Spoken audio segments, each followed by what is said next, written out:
Olá pessoal, então na aula passada nós encontramos aqui o campo magnético produzido por um dipolo, né, com o seu momento magnético, tá bom? Mais uma partícula obviamente pontual, né? A ideia é considerar a partícula como pontual. E esse campo ele pode ser de duas formas. Ele tem um termo que é comum, né, que é o valor do campo a longas distâncias, que é 3 vezes μ vezes o vetor r dividido por r à quinta, menos o momento magnético dividido por r ao cubo, tá bom? E mais um termo aqui que é 2/3 de μ, que é o momento magnético, μ0, que é a permeabilidade magnética do vácuo, a delta de Dirac no ponto, né? E o outro campo que a gente encontrou também, que pode vir dessa partícula pontual, é o termo que é comum, novamente, μ, r sobre r à quinta, menos o μ sobre r à terceira, menos 1/3 de μ, μ0, delta de Dirac. Perceba que esse campo ele vem do modelo, né, de Spira, que pressupõe que existe uma corrente. Tá bom? Uma corrente interna na partícula, digamos assim. Esse campo nós encontramos através do modelo do dipolo, né, que pressupõe a existência de monopolo magnético. Tudo bem? Então, para a gente simplificar aqui a ideia, eu vou considerar esse termo aqui, tá bom? Mais 2/3, esse termo aqui menos 1/3, como sendo um parâmetro qualquer beta, tá bom? Que pode assumir o valor de mais 2/3, no caso do campo da Spira. Tudo bem? E esse beta assume o valor de menos 1/3 no caso do dipolo. Por que eu estou fazendo isso? Porque eu quero ver justamente os efeitos, né, desse termo diferente aqui nas propriedades, no desdobramento dos níveis de energia. Tá bom?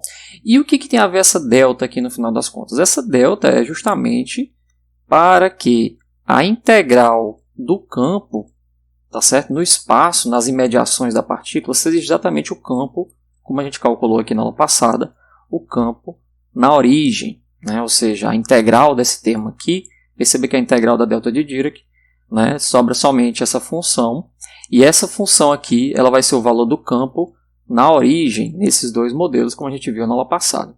Por isso que tem esse termo aqui, delta de Dirac. Represente, né, no caso, a divergência do campo aqui, né, na origem dessa partícula pontual. Tudo bem? Então, o que a gente vai fazer agora? A gente vai propor que existe um Hamiltoniano, né, que é justamente a nossa interação spin-spin. E esse Hamiltoniano vai ser menos o momento magnético do elétron, que multiplica o campo justamente produzido pelo próton, né? O campo produzido pelo próton é justamente esse campo aqui, que vai depender do momento magnético, né, do próton. E a gente sabe que o momento magnético de uma partícula é dada pela razão giromagnética multiplicado pelo spin, no caso aqui do próton, e o momento magnético do elétron é a razão giromagnética aqui do próton, aqui do elétron, né, o spin do elétron.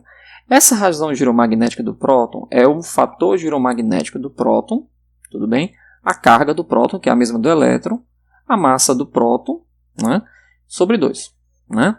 E para o elétron vai ser o fator giromagnético do elétron, a carga do elétron dividido por 2 vezes a massa do elétron. Lembrando que no caso do elétron, né, a gente tem aqui um valor, certo, negativo, que é a carga negativa. Isso aqui multiplicado pelo spin do próton, isso aqui multiplicado pelo spin do elétron. Né? Hoje a gente sabe que o fator giromagnético, né, que é esse termo aqui, G, ele é aproximadamente 5,59 para o próton. Tudo bem? E ele é quase que 2, né, digamos assim, aproximadamente 2 para o elétron. Certo? Então, esses fatores giromagnéticos aqui, eles são os termos que entram aqui, são grandezas adimensionais, né? A gente chama isso aqui de fator giromagnético. Bom, é um número que dá justamente a relação de proporcionalidade entre a carga da partícula, a massa da partícula e o spin da partícula. Sabendo disso, a gente pode agora construir o nosso hamiltoniano spin-spin, né? Ou, digamos, o hamiltoniano da interação hiperfina, tá bom? Que vai ser o quê? O negativo do momento magnético do elétron, que é justamente mais GE vezes a carga do elétron, o spin do elétron, dividido por 2 vezes a massa do elétron, que multiplica escalarmente o campo produzido pelo próton. Mas quem é o campo produzido pelo próton é esse termo aqui que eu vou considerar as duas possibilidades. Então, esse aqui vai ser o produto de μ0 sobre 4π. Tudo bem? Eu vou colocar logo aqui o R3, né? Então vai ficar assim, ó.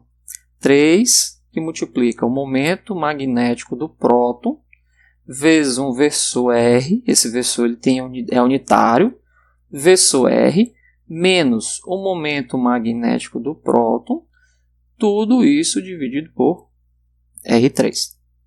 Por que eu escrevi dessa forma? Para deixar a potência R3 aqui comum a todo mundo. Né?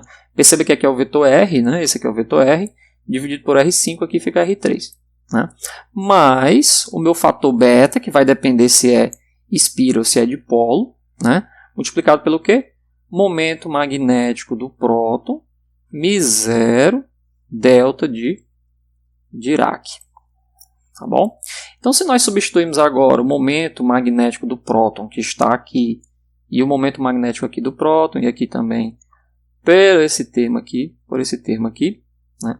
O que a gente vai ter? Vamos reescrever a interação hiperfina da seguinte forma. Nós vamos ter, aqui é um hamiltoniano, né? Então é um operador. A gente vai ter GE, carga do elétron, spin do elétron, dividido por 2 ME, que multiplica escalarmente quem? μ0 sobre 4π, tudo bem? Aí 3, que multiplica quem? O fator giromagnético. Perceba que tem μ em todo canto. Então eu vou tirar o fator giromagnético aqui, vai ficar só spin do próton, tá bom? Vezes R, menos o spin do próton, dividido por R3, mais, aqui vem novamente um beta, aí vem o spin do próton, tá bom? μ0, delta de Dirac, e o termo que era o fator giromagnético do próton é G do próton, a carga, dividido por 2 vezes a massa do próton, que está faltando aqui em todo mundo. Tá bom? Ora, a gente pode fazer o seguinte, a gente pode fazer mais. Ó. Perceba que eu tenho aqui o seguinte, SE vezes R, então eu tenho que o meu hamiltoniano aqui hiperfino, vou ajeitar esse termo aqui, vai ficar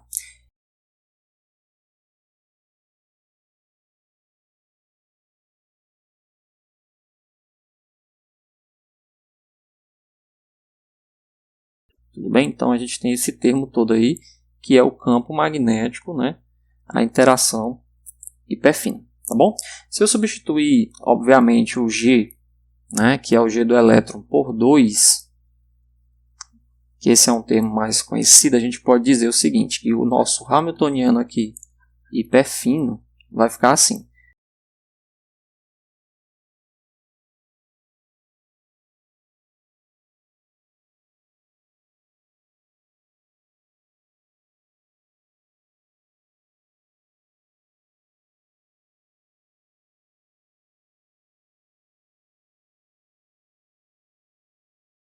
Bom, então esse aqui é o nosso, após a construção completa, né? Isso aqui vai ser o nosso hamiltoniano hiperfino. Perceba quantos termos aqui complicados, né, digamos assim, existem nesse hamiltoniano. Mas ele não é tão complicado quanto a gente pensa. Os termos principais é o produto escalar aqui do SP com o versor R, né? Mas eles atuam em espaços vetorais distintos, né? Porque o R é um vetor, né? Digamos, o R aqui é um versor unitário, né? Ele é basicamente o que? Ele é seno de θ, cosseno de φ na direção I, mais um seno de θ, seno de φ na direção J, mais cosseno de θ na direção K. Então ele não depende de R, não depende, obviamente, do spin. Agora esse termo aqui, produto, né, de spin, ele também é um tipo de acoplamento, né, semelhante ao caso de acoplamento spin-órbita. Aqui também tem um termo semelhante ao acoplamento spin-órbita. Então, aqui né, após essas manipulações é o que a gente chama de acoplamento, tá certo? Spin-spin, ou, né, interação pé-fina. Tudo bem? Para resolver esse problema agora no átomo de hidrogênio, então vamos considerar aqui o átomo de hidrogênio, né, esse tipo de interação, né? E eu vou fazer uma pequena aproximação aqui no átomo de hidrogênio, né? Quando a gente tem um átomo de hidrogênio, que é um próton e um elétron, a gente pode dizer que o hamiltoniano é a energia cinética, né, do termo composto, digamos, do centro de massa do sistema. E aqui vai ficar a massa do próton mais a massa do elétron, né, mais a energia cinética, né, do sistema relativo, dividido aqui pelo 2 vezes μ, onde esse μ é a massa reduzida, menos 1 sobre 4πε0, tudo bem? É ao quadrado sobre R. Né? Então, no átomo de hidrogênio, considerando o sistema próton e elétron como sendo sistemas dinâmicos, né? Ou seja, que ele se movimenta, aqui a gente tem a massa do próton e a massa do elétron, a gente tem a massa reduzida, né? Que é basicamente ME, que multiplica MP, dividido por MP mais ME, que a gente chama de massa reduzida, tá bom? E esse R, né, é o centro de massa, tudo bem? Mas aí eu vou desconsiderar o movimento do centro de massa, vou considerar somente um movimento relativo para que seja semelhante, né, chamar isso aqui de H0, semelhante às funções, né, que a gente conhece já, que são os autoestados não perturbados, aquele que é menos 13,6 eV dividido por n ao quadrado, e os estados são os L, N, L e M que a gente já conhece, são as nossas funções de onda não perturbadas. Né? Então eu vou considerar esse hamiltoniano aqui que a gente já conhece como sendo um sistema não perturbado.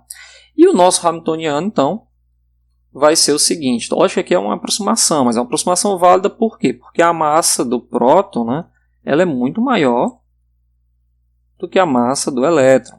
Tá bom? Então essa aproximação aqui ela não é de todo errada, ela é comum. Você fixar o movimento do centro de massa do sistema.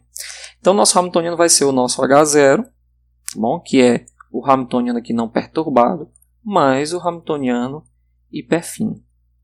Né?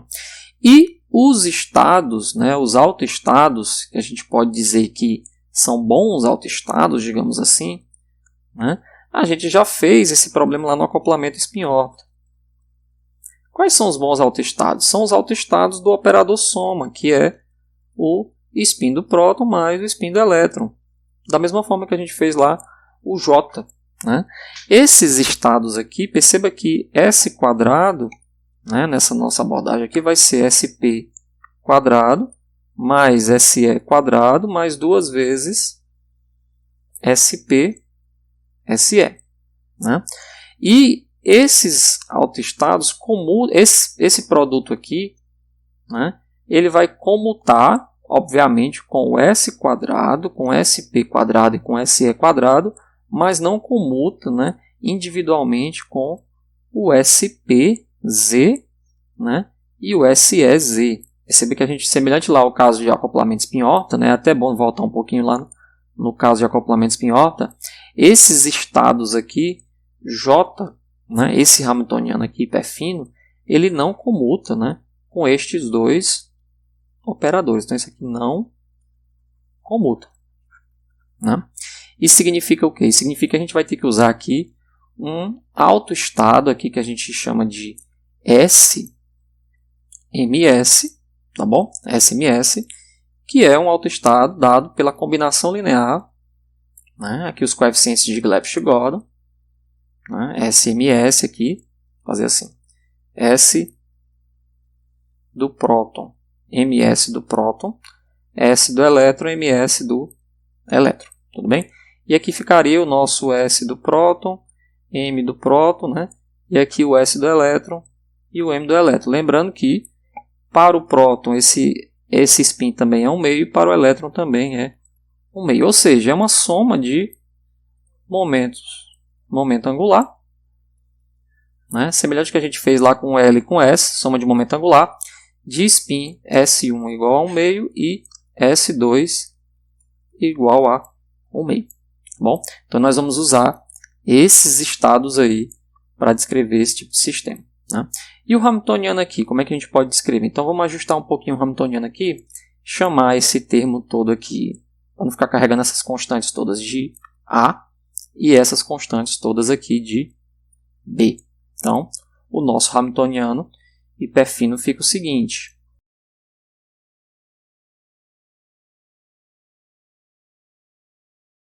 Vamos focar aqui por enquanto, né, nesse produto aqui, SP vezes R, né, o que ele é. Então, SP vezes o vetor R, né, que multiplica SE vezes o vetor R, isso aqui vai ser o quê? Vai ser SPX seno de θ cosseno de φ, né, mais um SPY seno de θ seno de φ mais um SPZ cosseno de θ. Isso aqui, produto, né, com um SX seno de θ cosseno de φ mais SEY seno de θ cosseno de φ mais um SEZ cosseno de θ. Se você fizer esse produto aí, você vai encontrar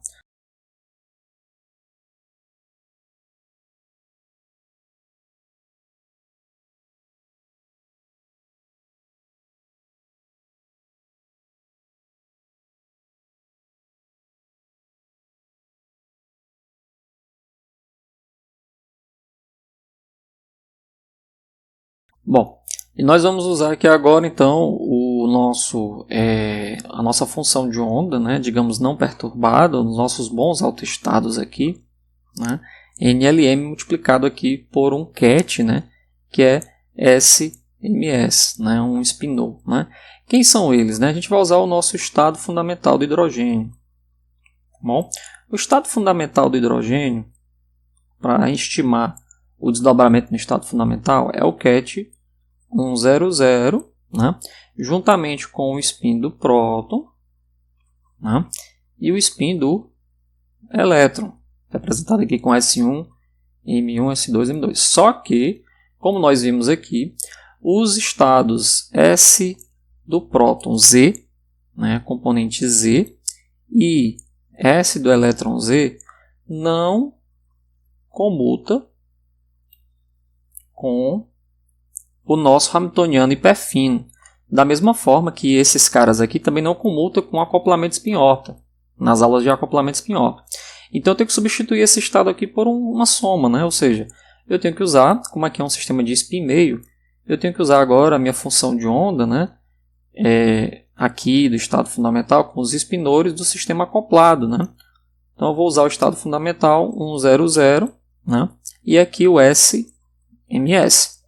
Lembrando que eu tenho 4 possibilidades para esse cara aqui. Quem são as 4 possibilidades para SMS? Eu tenho uma possibilidade que é o singleto. O singleto é o 00, né, onde isso aqui vai ser 1 sobre raiz de 2. Aí vem, né, o spin para cima aqui, digamos, do próton, né, o spin para baixo do elétron, menos o spin para baixo do próton, o spin para cima do elétron. Isso aqui seria o nosso estado singleto. E os estados aqui do tripleto, nós também já estudamos aqui em adição de momento angular. A gente tem o 1, né, que é simplesmente o ket para cima do próton, ket para cima do elétron. Nós temos o 0, que é o estado simétrico, né, 1 sobre raiz de 2, ket para cima do próton, ket para baixo do elétron, né, mais ket para baixo do próton, ket para cima do elétron. Né? E nós temos o estado menos 1, né, que é basicamente o ket para baixo do próton e o ket para baixo do elétron. Né? Perceba que esse aqui a gente tem um S total que é 1 e esse aqui a gente tem um S total que é 0. Tá bom? Essas seriam as funções de spin. Mas o que a gente vai se concentrar agora é justamente na parte que não depende do spin. Por quê? Porque eu quero saber, né, se esse Hamiltoniano aqui com estas funções angulares aqui, θ e φ, eles vão alterar, vão ser preciso calcular em termos da função 0, 0. Depois a gente se preocupa com a parte de spin, porque aqui a gente tem tanto uma parte que depende de spin, ó, são esses caras aqui, mas a gente tem uma parte também angular, então aqui a gente tem spin, spin, spin, spin, né? Só que a gente tem uma parte aqui que é angular. E o que vai ser importante para a gente aqui é saber se essas integrais, essas contribuições angulares aqui, elas fazem efeito ou não no estado 1, 0, 0. Então essa é uma pergunta importante que a gente precisa responder. Quem é a função 0, 0? Ora, a função 0, 0, que é o estado fundamental, é 1 sobre raiz de π. Tudo bem? O raio de Bohr elevado a 3 meios, a gente calculou isso aqui no átomo de hidrogênio, e a exponencial de a zero. Né? Um ponto importante é que ela não tem dependência angular. E isso vai ser importante para a gente. Né? Como ela não tem dependência angular, né? Não depende de θ nem de φ. Como é que vai ficar as integrais aí nesse caso? A integral de normalização desse estado aqui, dessa função de onda, é a seguinte. Né? Você tem uma integral aqui em 3, né? Que é basicamente de 0 até infinito. Uma que é de 0 a π, que é no θ, e a outra que é de 0 a 2π. Né? E aí esse estado ele ficaria assim, 1 sobre raiz de π, né? A 0, né? Esse aqui é ao quadrado, é elevado a menos 2r a 0, só que tem os termos aqui, seno, né? R2, né? Seno de θ, né? dθ, dr, dφ. Né? Então é justamente sobre essas integrais angulares aqui que nós vamos nos preocupar na hora de calcular a contribuição deste produto aqui de spin. Por quê? Porque essas 9, né, serão 9 aqui, ó, perceba que tem 9 integrais aqui para resolver, só nesse termo aqui. Ó. Vamos olhar só para esse termo aqui primeiramente. Né? Aqui tem a parte radial, mas ela entra na integral radial. A gente vai se preocupar primeiro com a parte angular, porque pode ser que dessas 9, né, algumas sejam zeros. Quais serão as que serão zero? Né? Perceba que a gente tem o seguinte, a gente tem que resolver primeiro de tudo, né, a integral no dφ. E nem o integrando, nem a função de onda depende de φ. Então a gente vai olhar simplesmente para os termos que contribuem, né, dos termos cruzados de spin.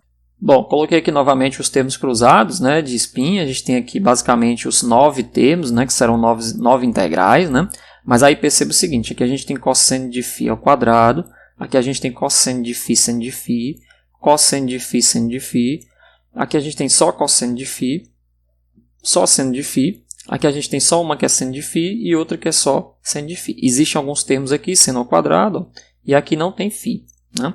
Então perceba o seguinte, a gente sabe que a integral de 0 a 2π de cosseno de φ, quando integrado em φ, isso aqui vai ser a integral equivalente à integral de 2π de seno de φ, porque as funções são periódicas, né? dφ, que é igual a 0. Você sabe que tanto a função seno, né, como a função cosseno, as integrais são nulas, né, nesse intervalo. Tá bom? Então aqui, deixa eu fazer aqui melhor aqui. Quando é máxima, aqui é 0. Né? Fica assim. Integrais são nulas nesse intervalo. Né? Então, perceba que daqui eu já tiro a conclusão de que o quê? Essa contribuição aqui vai ser 0, porque a cosseno de φ é 0. Essa contribuição aqui também vai ser 0. Né? Essa contribuição aqui vai ser 0. E essa contribuição aqui vai ser 0, desse termo cruzado. Né? E o que mais? Eu sei também que a integral de 0 a 2π de seno de φ, cosseno de φ, integrado em dφ também vai ser 0, porque isso aqui é justamente você posso colocar aqui em termos de seno de 2φ, né?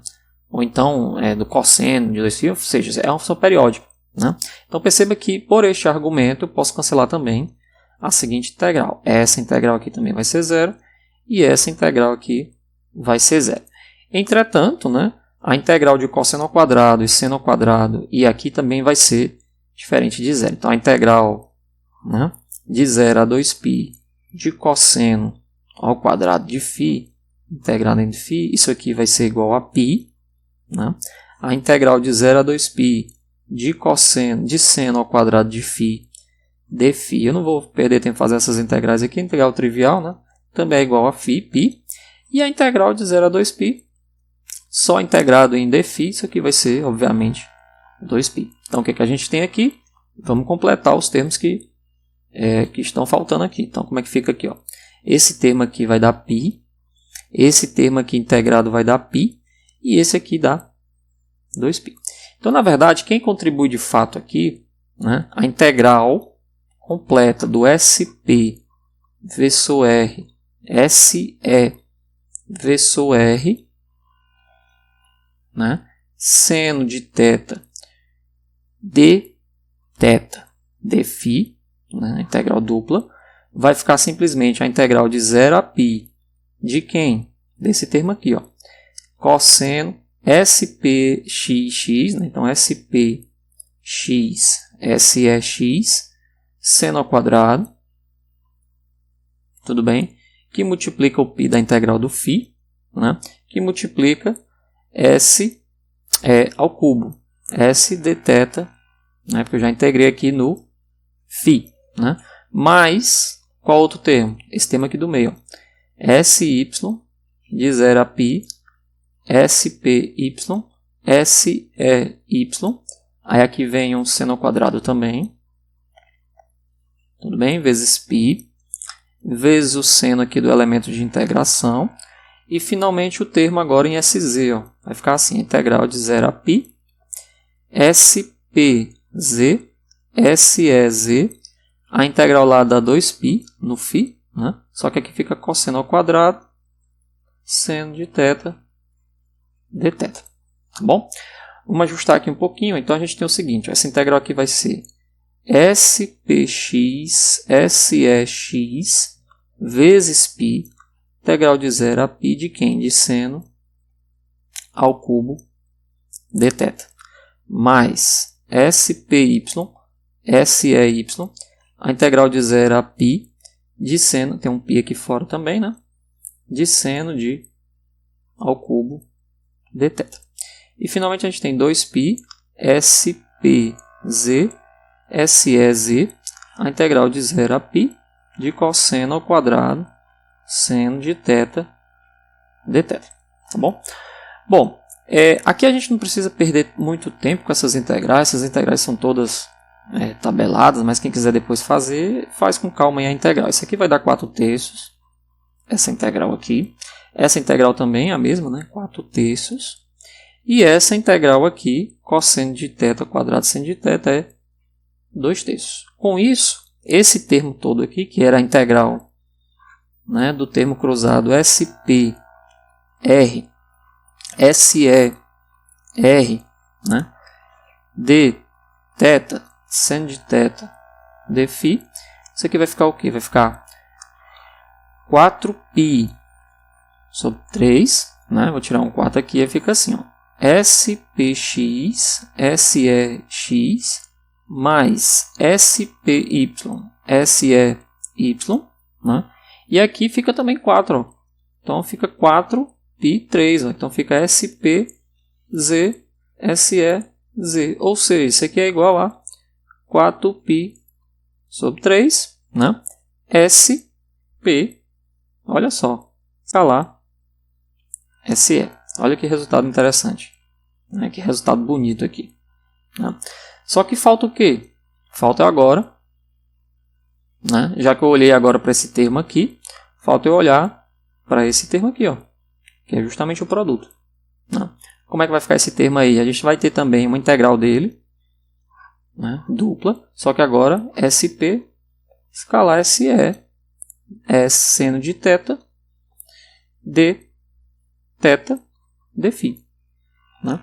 Quem vai ser ele? Perceba que isso aqui são funções de spin, né? Elas não dependem do ângulo de R, né? São funções de spin, né? Então, na verdade, essa integral passa direto aqui. Você pode tirar aqui SP, escalar SE tranquilamente da integral, que não vai afetar nada. Fica só a integral, né, do ângulo sólido, que é quanto? 4π. Essa integral é conhecida ser 4π. Então, a gente tem 4π, produto de SP, SE.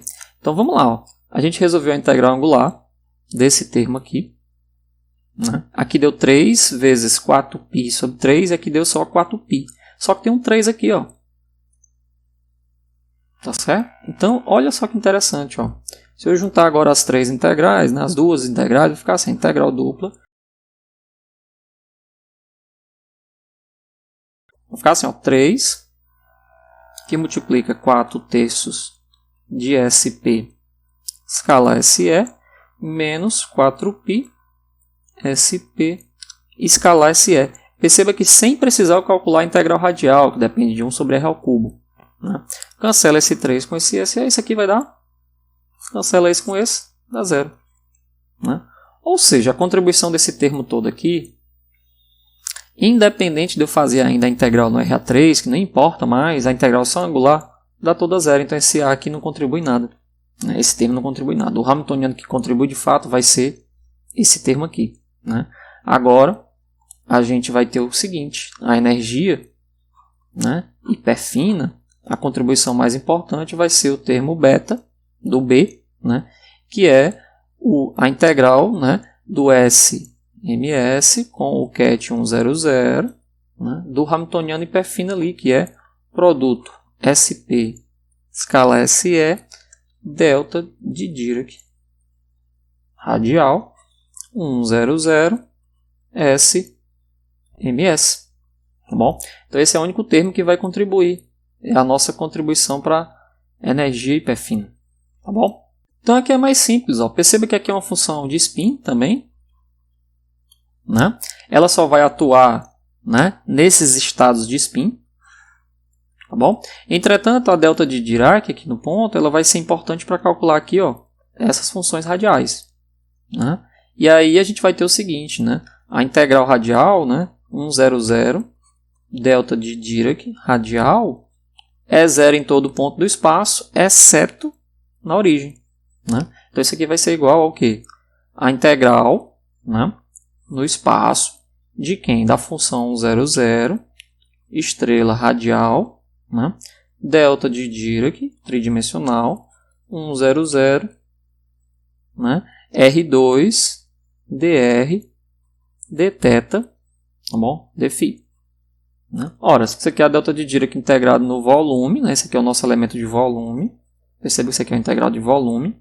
Né? Vai ser só o valor da função ao quadrado. Então a gente tem só 100, né? Substituído na origem. Né? Porque perceba que a delta de Dirac, né? Uma propriedade da função delta de Dirac, né? É ser um filtro. Né? Isso aqui é igual a f de 0. Ela é um tipo de filtro. A bola filtra somente o valor na origem. Então essa integral aqui é só 100. E aí a gente fica só com o termo de spin. Né? Então a nossa energia hiperfina vai ficar assim. Vai ficar B vezes o valor da função na origem, 100. Né? Que é o termo aqui cruzado de spin, SP escalar SE de spin. Né? E aí para resolver esse problema aqui a gente vai usar novamente que SP escalar SE, né, vai ser igual a o S quadrado, né, menos o SP quadrado, menos o SE quadrado dividido por 2, que é justamente o termo lá semelhante ao acoplamento spin-Otto. E aí a gente vai ter que a nossa energia hiperfina vai ser B, o módulo quadrado da função 100 na origem, que a gente vai já calcular, S, MS, e aí vem S quadrado menos SP menos SE ao quadrado sobre 2, né, S, MS. Lembrando que esse SMS pode ser o estado singleto, né, ou tripleto. Né? Aqui também pode ser o singleto ou tripleto. Qual a diferença dos dois? Né? A diferença dos dois é que no singleto o S é 0, no tripleto o S é 1. Né? Aqui é o S é 0 e aqui é o S é 1. E o SP atuando nesses quetes aqui, SMS, vai ser H cortado ao quadrado, né? Semelhante ao caso lá do momento angular. S do próton ao quadrado, S do próton mais 1, que é S do próton mais 1, né, no caso. O ket SMS, independente de ser tripleto ou singleto. O SE ao quadrado, SMS, isso aqui vai ser também H cortado ao quadrado, S do elétron mais 1, SMS. Tá bom? Lembrando que o SP do próton é 1 meio, o S do elétron também é 1 meio. Né? Agora, o S total ao quadrado, atuando nesses estados aqui, vai ser H cortado ao quadrado, S total, S mais 1, ket SMS. E aí, nesse caso, pode ser que seja S igual a 1, que é o tripleto, ou S igual a 0, que é singleto. Então, a gente tem aqui tripleto. E aqui a gente tem singleto. Então, vamos lá. Como é que vai ser essas energias aí? Energia hiperfina. Né? A gente vai ter duas possibilidades. Quando for o tripleto, que é o S igual a 1, a gente vai ter o seguinte, beta, o B, né? 100 na origem, quadrado, né? Sobre 2. Tá bom? Aí aqui vai ficar o S quadrado atuando nesse cara aqui, que o tripleto dá 1. Né? Então vai ficar aqui um H cortado ao quadrado, todo mundo, né? E aqui a gente vai ter o quê? 1 mais 1, né? Menos 1 meio mais 1, menos 1 meio mais 1. Quanto é que vai ficar isso aqui no estado tripleto? Quanto que a gente vai ter? Ora, a gente vai ter o seguinte, beta, B, né? 100 quadrado, H cortado ao quadrado sobre 2. Né? O que mais? Aqui vai ser 2 menos 1 meio vezes 3 meios dá 3 quartos. Então, menos 2 vezes 3 quartos. Né? Isso aqui vai ser 8 menos 6. Então, vai ficar 2 quartos. Né? Então, a gente tem aqui B 100 na origem, H cortado ao quadrado, né? Sobre, aqui vai ficar 8 quartos, 8 menos 6, 2 quartos, que é 1 meio, né? Então aqui fica 4. Tudo bem? Para o singleto, o que a gente vai ter? Para o singleto vai ser uma conta semelhante, né? B 100 na origem, H cortado ao quadrado sobre 2, só que aqui vai ser 0, né? 0 mais 1, menos 1 meio mais 1, menos 1 meio mais 1. Bom? Ou seja, é B 100, H cortado ao quadrado sobre 2, né? Tem um 2 aqui, é 0 menos 2 vezes 3 quartos. Né? Esse 2 cancela com esse 2, isso aqui vai ficar menos B 100 quadrado, né? H cortado ao quadrado, 3 quartos. Tudo bem? Mas quem é 100? Né? Só para a gente colocar aqui o valor. Essa aqui vai ser a função de onda, né? Que a gente calculou anteriormente, que era 1 sobre raiz de π. 1 sobre A0 elevado a 3 meios, né? É elevado a menos R 2 a 0. Né? Isso aqui, obviamente, o quadrado. Né? Na origem, né? Perceba que isso aqui na origem, calculado em R igual a 0, a gente tem simplesmente 1 sobre π A0 ao cubo. Tudo bem? Então, ó, a energia hiperfina do tripleto vai ficar o seguinte, ó. B, aquele parâmetro B, H cortado ao quadrado, né, dividido por π A0 ao cubo, né, 1 quarto. E a energia do hiperfina do singleto vai ficar menos 3B, H cortado ao quadrado, 4π A0 ao cubo. Então você percebe o seguinte, ó, que a correção da energia do tripleto é para mais, né? E a correção da energia do singleto é para menos. Tá certo? Isso, né, obviamente, para S igual a 1, que é o tripleto, isso aqui para S igual a 0, que é o singleto. Caso, né, porque tudo aqui é positivo, caso o beta seja positivo. Né? Aqui é onde está a grande questão. né, o B seja positivo. Quem é o B? O B, né, era beta, o fator giromagnético do próton, o μ0, né, o E ao quadrado, dividido por massa do próton, massa do elétron, 2. Esse é o B. E perceba que nós tínhamos dito o seguinte, que beta, que era o termo que vem do dipolo, podia ser mais 2/3, né, no caso da espira, né, barra corrente. Né, e o beta podia ser menos 1/3, né, ou seja, podia ser negativo, no caso do dipolo, né, que é construído através do monopolo. Tá bom? Aí olha só a influência dele aqui agora. Né? Se o B for positivo, ou seja, se o beta for uma grandeza positiva, porque a carga ao quadrado é positiva, tudo isso aqui é positivo, o fator giromagnético é um número positivo. Né? Mas se o beta for positivo, o tripleto, a correção é para cima, e o singleto, a correção é para baixo, negativo. Agora, se o beta for negativo, a correção do tripleto é para cima e para baixo o tripleto é para cima. Né?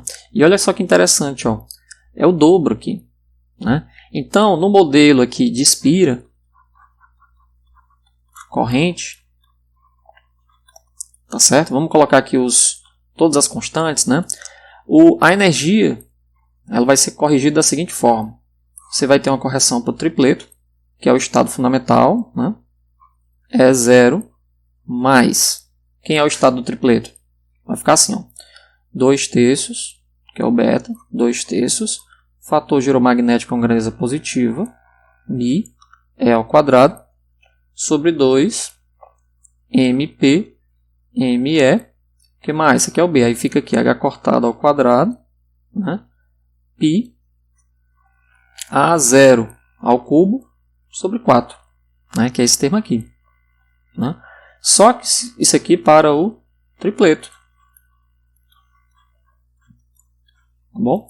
E o singleto, corrigido para baixo, vai ficar E0, que é o estado fundamental, menos. Tá bom? Isso caso a gente tenha aqui um 2/3. Então essa diferença aqui, eu vou chamar do singleto para o tripleto, eu vou chamar de 2 vezes, né? Porque a diferença no caso da espira da corrente, né? O beta é 2 vezes maior, só com sinal trocado. Né? Perceba que é 2 vezes maior e com sinal trocado. Então aqui é 2 vezes um delta E, né? Que é a interação tripleto, a transição tripleto-singleto. Tá bom? Já no caso de dipolo barra monopolo, né? Essa correção de energia é o contrário, né? Vai ficar assim, ó. É 0, né? Só que vai ficar mais 1/3 aqui. Então vai ficar mais 1/3. O singleto deixaria de ser o estado fundamental corrigido, né? E o tripleto passa para baixo agora. Ó. Vai ficar assim, é 0 menos.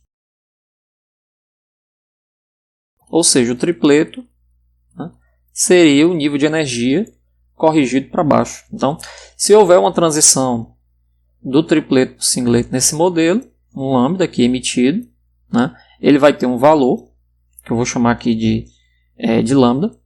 Mas se houver uma transição daqui para cá, a diferença de energia é menor. Então é um lambda diferente. Né? Esse caso aqui, como ele é menos 1/3, né, aqui tem um termo 1 e aqui tem um termo 2, né, a transição, a diferença de energia aqui é só 2 vezes a energia anterior, né, que agora vai ser do singleto para o tripleto. Né? Então aqui vai ser só uma vez, na verdade. Né? Uma vez, porque não tem mais o 2. Bom, então é o dobro. Né? E você sabe que radiação emitida, né, energia, um ΔE de energia emitida é HC sobre lambda. Né? Então, no caso aqui, a energia emitida no caso da espira, tá bom, vai ser HC sobre lambda da espira. Se você fizer essa continha aí, você vai obter um lambda da espira que é 21 centímetros. Né? Perceba que uma diferença de energia maior produz um lambda menor. Já o ΔE no caso do dipolo, que vem de monopolo, vai me dar um lambda, que vem de dipolo, como ele é 2 vezes menor, vai me dar um lambda 2 vezes maior, né? Que é conhecido ser 42 centímetros. Né? Então, olha só que interessante. Experimentalmente, no átomo de hidrogênio, se conhece a transição que é emitida. Né? E a transição emitida é exatamente o valor dessa energia aqui.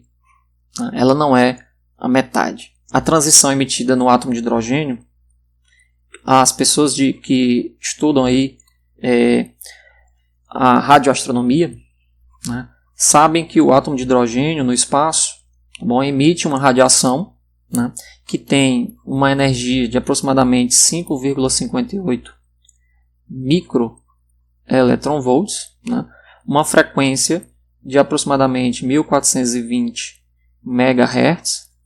Essa radiação é conhecida, o que dá um lambda, né, de 21 centímetros. Né. Isso aqui é conhecido lá da radioastronomia. Todo radioastrônomo, né, amador, conhece essa radiação que é emitida aqui na rádio. Né. Na verdade, essa é a única radiação que é observada. Essa radiação de 42 centímetros ela não é observada no espaço, enquanto essa daqui é observada. Ou seja, isso é um indicativo de que essencialmente o spin que é proveniente das partículas, né, através do seu momento magnético, ele tem natureza de corrente, né, ou seja, de cargas em movimento, produzindo campo magnético, produzindo momento magnético intrínseco de spin. Então esse momento magnético intrínseco de spin, ele tem uma origem muito mais próxima da origem da espira, que são correntes, né, do que de monopolos magnéticos. Essa radiação de 42 centímetros ela nunca é observada, e a transição correta é uma inversão de tripleto para singleto. Então, na verdade, a transição que vem do espaço, devido ao decaimento desse estado de tripleto para o estado de singleto, é uma mudança do estado simétrico, que é tripleto, para o estado antissimétrico do próton e do elétron. Tá bom? Então, essa aqui é a ideia básica da interação hiperfina, essa radiação que ela é observada no espaço, do hidrogênio que existe no espaço, que é o elemento mais abundante, né? E as pessoas observam essa radiação e ela é explicada através do desdobramento dos níveis de energia, né, do átomo de hidrogênio devido à interação hiperfina. Né? E essa é a única interação que é correta, fundamentalmente correta, porque ela é observada experimentalmente. Esse modelo de monopolo magnético, produzindo uma inversão do singleto como sendo estado excitado e o tripleto estado fundamental, ele nunca foi observado experimentalmente, né, até hoje. Tá bom? Então, pessoal, é isso que eu queria falar sobre interação hiperfina para vocês. Até a próxima.